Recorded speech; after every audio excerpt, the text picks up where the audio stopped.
He had spent years building walls around his heart, brick by careful brick, only to find himself trapped within them, suffocating under the weight of what was and what might never be. The young man, Daniel, often found himself staring at the ceiling in the quiet hours before dawn. His mind, a relentless storm, replayed past mistakes, each memory a sharp stone in his gut. He worried about the future, a vast, formless shadow that promised only more uncertainty. His chest felt tight. A heavy blanket of sadness draped over him, woven from regrets and anxieties. He longed for peace, but peace felt like a distant shore, unreachable. One afternoon, a forgotten melody drifted from a street vendor's radio. It was a lullaby his grandmother used to sing. A sudden, unexpected wave of grief washed over him. He remembered her gentle touch, her unwavering belief in him. He felt a profound ache. The weight became unbearable. He closed his eyes. A single tear escaped.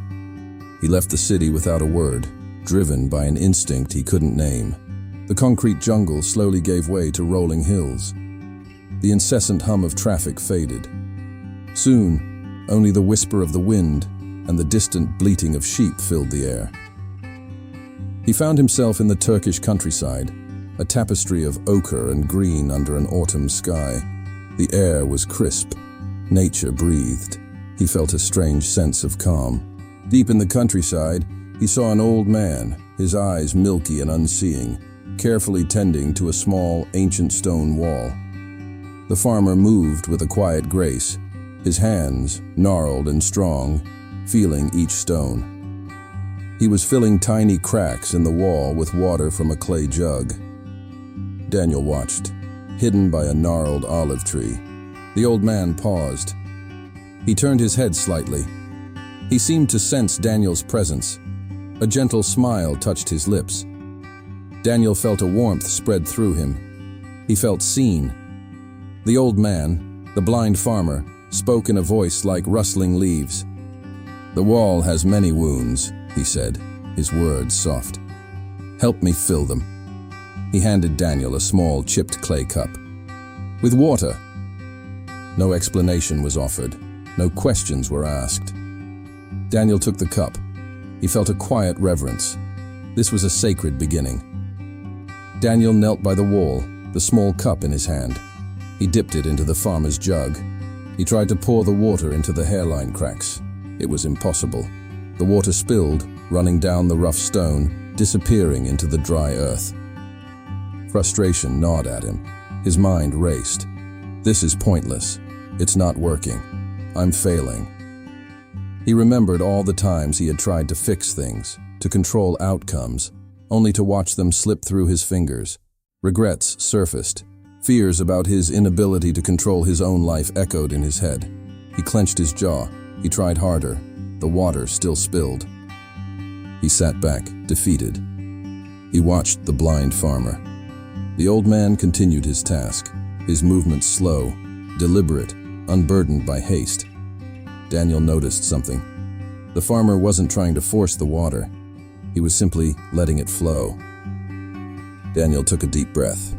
He picked up the cup again. This time he didn't try to control the water. He simply held the cup, tilting it gently, allowing the water to find its own way into the cracks. A tiny trickle, then another.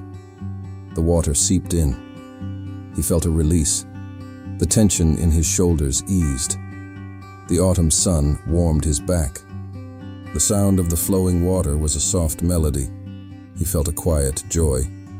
He was simply present. The farmer, sensing the change, spoke again. "Slow down." "The water does not fight the stone," he said, his voice calm. "It finds its way. It fills what it can. What it cannot fill, it lets go. It trusts the earth to receive it. Your heart, like this wall, has cracks. You cannot force them to heal. You can only offer the water and let go of what you cannot control." The wisdom settled in Daniel's heart. It was not a lesson taught, but a truth revealed. Daniel continued to help the farmer until dusk. When he finally stood to leave, he felt lighter. His shoulders were relaxed. His gaze was softer. He noticed the intricate patterns of the clouds. He heard the distant call of a bird. The world was the same, but he was different. His footsteps felt grounded. He carried a quiet strength. He had found a new way to be. If this story brought you even one moment of peace, share it with someone who needs it today. Like this video and subscribe, because every week there is a new story here waiting for you.